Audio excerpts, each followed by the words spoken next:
Hi, I'm Leruste, and I'm on a mission to interview the most inspirational journeys out there to help you create action.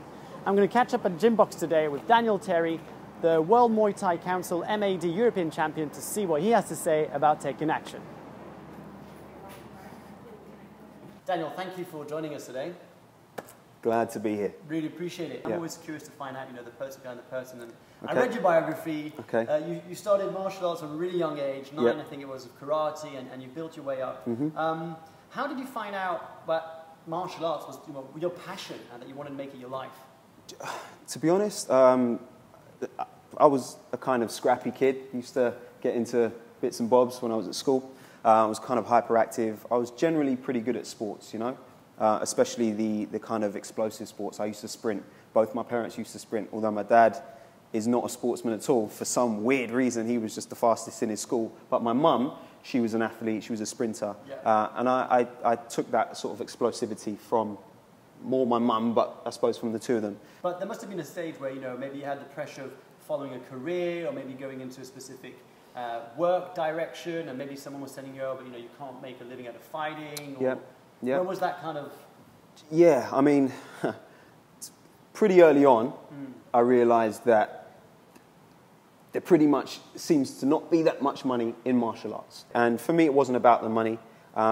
It was about kind of achieving what I believed that I could achieve. And to be honest, my dad, we moved away to a good school, and I kind of massively underperformed, and I know my dad is probably seriously let down by me. So he's the guy who got me into martial arts. So to be honest, I want to achieve something for my dad as well. Yeah. What would you say have been the secret of your success to sort of build towards those titles? To be honest, there's no secret really. You've got to train. You've got to train, and usually champions generally are kind of born with something slightly different, whether it's sort of natural attributes or a certain kind of mindset, like they can focus, and because it's hard. It's a hard sport, and especially because there is no money in it, it's a very hard sport because you're just doing it for, there's not much of a goal at the end of it. I like shiny belts, so that's a bit of a goal, but once you've worn that on the bus on the way home from the show and you've shown your whole family, after a while it's kind of like, okay, you can put that away now. It's like, get on What's with next? Yeah, so you're just the same as the rest of us. So, but no, I think training hard, training, especially in something like Muay Thai, because no one makes it as a champion without training hard. Yeah. And you've got to think that the guy that you're fighting, who's coming to hurt you in the nicest possible way, is training his ass off, his butt off, his bottom off. So you've got to train hard. I'm just really curious to hear about, behind a fighter, do you have fear? And if so, how do you handle with it? I've never heard of fear. No, I'm kidding. Yeah, of course. I think it's about how you channel it, and it's about, having a certain amount of control over it. Obviously, if you're super scared, it can affect everything you do. So you've got to have a healthy fear. My biggest fear is losing as opposed to getting hurt, because there are a few reasons. One of the main things is I did used to fight quite a bit. I never picked a fight, but somehow I would end up in a fight, on the weekend and stuff. And when you've been in a few of those, and I've been in a few, getting in the ring, fighting a guy with gloves on and a ref and in front of a crowd, it becomes less scary. Because no matter what happens, you're still going to be safe. Out there, you don't know what's going to happen. So that was one of the things that made it easier for me to step into the ring, definitely. And obviously, not everyone has that. I wouldn't advise that as a route to... Don't go and practice. Don't go and practice fights in the streets and then before you go. But exactly, it's not the way. There is a beautiful metaphor in that, which is, if the thing which scares you is to go and launch your business, or to even to start a little business while your full-time day job, if that scares you, you can do something else that also scares you, but builds that confidence up. Yeah, I think so. There's always a way around it. There's always a way around it. If another way is taking inspiration from other guys in your exact same position. People have done it before you, and and you know, you just need to speak to a few people, and you'll realise most fighters are scared, nervous definitely, if not a bit scared. Yeah. You know, it kind of it probably gets a bit less. But it's a healthy thing to have that. It's a healthy thing. It also drives in. Yeah, it keeps you safe. You know, it's not. You know, you need you need the adrenaline. You need. It's a healthy thing. Yeah. It's a healthy thing. You know, for me, I'd feel like maybe there was something wrong if I wasn't a bit scared when I went into the ring. Who are the people in your life that inspire you, that you kind of look up to, or that inspires you to be the best self version of yourself? You know, I mean, they're all around, basically. I mean. At Team Tieu, we've got loads that share the ring with us, you know. It's loads of good guys, loads of experienced guys, loads of young guys. I mean, they're all around, you know. You can take inspiration from people that aren't even champions, whether it be someone who has had to overcome something to be there, whether it's, you know, something not related to martial arts at all. Mm-hmm. You know, I get inspired by, like, my family, like my sister, for example. There are always things that you can take inspiration from, and always things that you can almost transfer into what you need it to be. Mm-hmm. You know, so it's everywhere. But I'd be lying if I didn't say I didn't get it from things like movies, and half the time I'm thinking, did that guy really jump that high? But screw it, I want to jump that high. I'm going to imagine that he did jump that high. I want to jump that high, and you know, it's all around. It's all around. I get it from.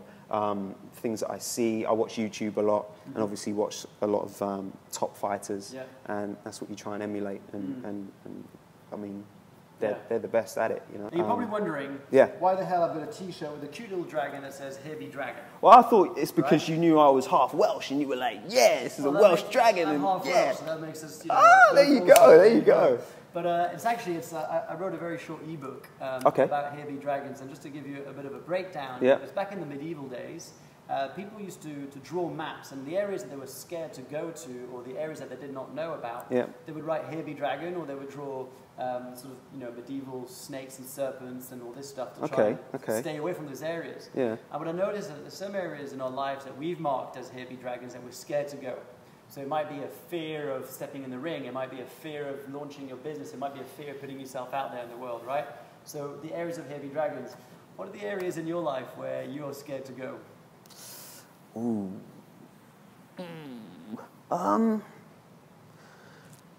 There are probably loads, to be honest. There are probably loads. I don't know, it's funny because I've got some that weren't there before. You know, like, for example, I've been doing personal training now. Well, I stopped recently, but I've been doing personal training for quite a long time and teaching martial arts for quite a long time. And I had this kind of fear the other day about getting back into normal work. And if I could even, like, just the thought of having like a job interview and being really formal with someone and that kind of scared me. It just popped into my head, you know. I can't remember why, but it was quite a scary idea because I haven't done it for so long. And I don't know. I think getting older and not having certain things in place really scares me. I've got a son now, and that scares the life out of me, really, to be honest, because I look around and I think, oh, what was my dad doing at my age? And you know, he was taking care of himself, and you know, he was in a good place. I feel like I'm not anywhere near that right now, and that's quite scary. But we have different journeys, we have different paths. We do, right? we do. You've decided to take your own course. Yep. And I mean, look, you're an inspiration to me. I mean, from the moment I met you, I was just thought, you know, it's incredible what you've achieved, what you're doing. I appreciate that. And the way that, you know, I think it's more importantly the genuine way that you have an approach to when you teach a class. Yeah. I think, you know, from the moment that we got into the ring and you were sort of like, you know, tweaking little things, spending the time and not judging, and you've got that really warm side of yourself, which I think people probably magnet towards. Well, you know, I think it doesn't cost anything to sort of be nice, you know? Yeah. And, I don't know, it's just the way I am. And people might be watching this, as I said, you know, who might want to become personal trainers, and they might want to become martial artists or instruct martial arts. Yeah. What would you want to tell them? What would be the kind of message? You know, they're scared, they might doubt themselves, they might think that they're not good enough, they might think they don't have the skills for it, they might think they're not able to make a living out of it. What would you want to tell them? I mean, to be honest, you just have to go for it. And I mean, there are loads and loads of bad martial arts instructors, bad personal trainers. You're either going to be one of those or you're going to be better. So don't think that you're going to be the bad one, because believe me, there are loads out there. But you know, just study your craft. And I mean, I do respect people that take what they're doing seriously. They don't have to be serious guys, but you know, what we are doing, if we want to teach people, we do have to know a fair bit about what it is that we're trying to teach. Daniel, there's a thing that I'm always really curious to talk about with people, and especially when we have people that we look up to, and you know, I look up to you as a fighter and as a man that you are. And you know, do you have sometimes these little voices inside your head that, you know, your little gremlins, your little saboteurs that tell you, no, you can't beat that guy now, or you can't get up today and go in training, or you're not good enough, or... Yeah, a lot actually, and it's usually the biggest fight is with that gremlin. he's a little guy, but he punches me so hard. Yeah, I mean, I'm constantly battling with that guy, that little gremlin, that little... But yeah, of course, you've got to kind of understand that that's what it is. Yeah. It is a gremlin. It is something that probably will always be there, but he's wrong. He's wrong. You know, you can do these things. Yeah. But then sometimes you've got to differentiate between the gremlin, who's always going to try and sabotage you, and then just say listening to your body. Because some days, you know, you're training hard and you're thinking, right, I've got a hard session today, but your body's saying, probably not a good idea today, you know. Yeah. I actually need this rest today. Yeah. So there's no point beating yourself up about it. Yeah. And saying, right... And the high achiever is almost a gremlin itself. The voice says, come on, get back in there, push yourself, stop being a wimp, and all that stuff. Exactly. So, I mean, you've got to be sensible, because sometimes it is that, and then sometimes it's just that outrageous little dude who's always going to be telling you stuff that you can't do, and he's lying. He's lying, goddammit.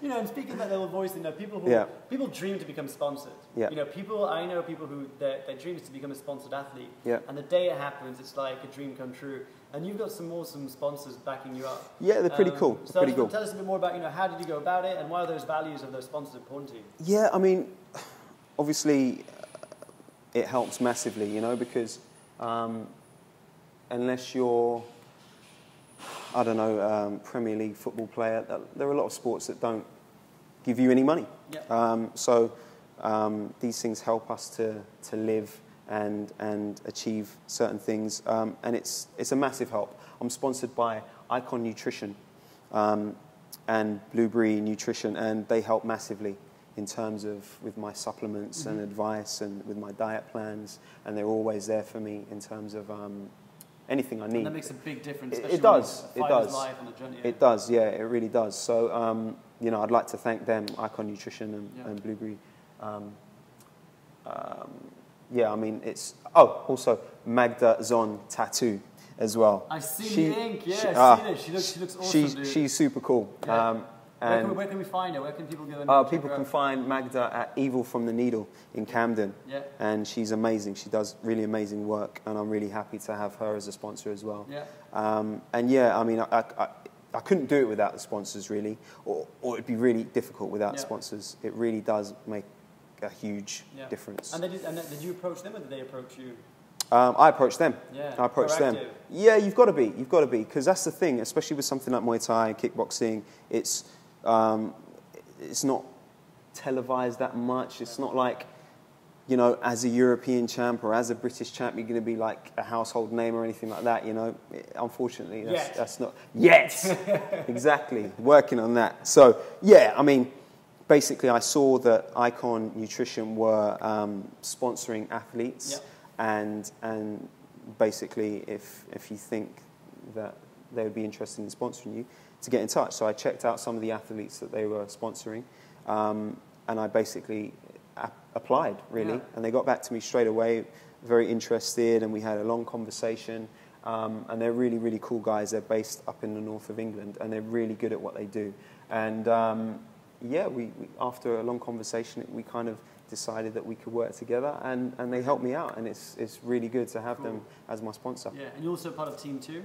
Yep. Yeah, the biggest, the baddest. Yeah, the biggest, the baddest. Yep. And I've got a good friend, Gus Newman, who's also the genius behind these interview videos. He is. Who's God also, bless that man. Yeah, Muay Thai kick-ass. I mean, He is. I can't wait to go and see his first C class someday soon.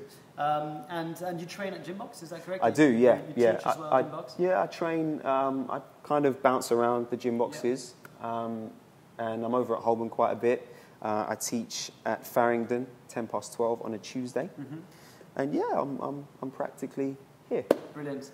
What's next on the agenda of Daniel Terry? World domination, of course. World domination is always the A plan, you know. To be honest, I love this sport, and the sport's evolving, and I want to kind of evolve with it. I've got loads to learn. I want to fight top guys. I want to test myself, and you know, I want to see where I can get to. MMA is something that I'm massively interested in, and you know, it is quite a lucrative business, so I've heard. So you know, that's something I'm dabbling with the idea of that. I've done a tiny bit of BJJ, and I really like the. And for those of you who don't know what BJJ is, it's Brazilian Jiu-Jitsu. It is Brazilian Jiu-Jitsu. Yeah. Look at me sounding like some kind of pro. I'm not. You know, people will know what BJJ is. Yeah, they will. They will. Some viewers might say BJJ. Is that something else? Yeah. Cool. Yeah. Look, dude, I think you've got the physique, you've got the drive. You've got the explosiveness, and you know that you'd be an amazing mixed martial artist. I like mixed martial arts. I watch it all the time, and but as a martial artist, I'm the kind of person that again sort of values the long road of training. As I said, if I could probably jump in there, right? But the fact is, if I was to get that guy who, I don't know, did some kind of flying arm bar on me and just was like, I don't care how well you can strike, and just taps me out in 15 seconds, I would only have myself to blame. So that's what I mean about it. I value the fact that it's an art form. It's that, you know, you have to be at least fairly well-rounded in all disciplines that make up mixed martial arts before you go into it. So, you know, I'm no way going to be in an MMA bout anytime soon, but it's something that, you know, look out on the radar. I would like to definitely give it a go. Yeah, definitely. So Dan, thank you so much for taking the time anytime, and anytime. Really spending some time and inspiring the viewers and myself and the team behind this, and really appreciate taking the time out of your busy training with your fight coming up. No problem. If you like this video, please share, tweet, and post on Facebook. If you'd like to find out more about Daniel, you can hook him up on Facebook and Twitter. We'll have all the details below this video. Until then, keep on being inspired, keep on doing the work that matters, and we look forward to hearing from you soon. Thank you. Brilliant. It's a wrap. Thanks, buddy. No worries, no worries. Action.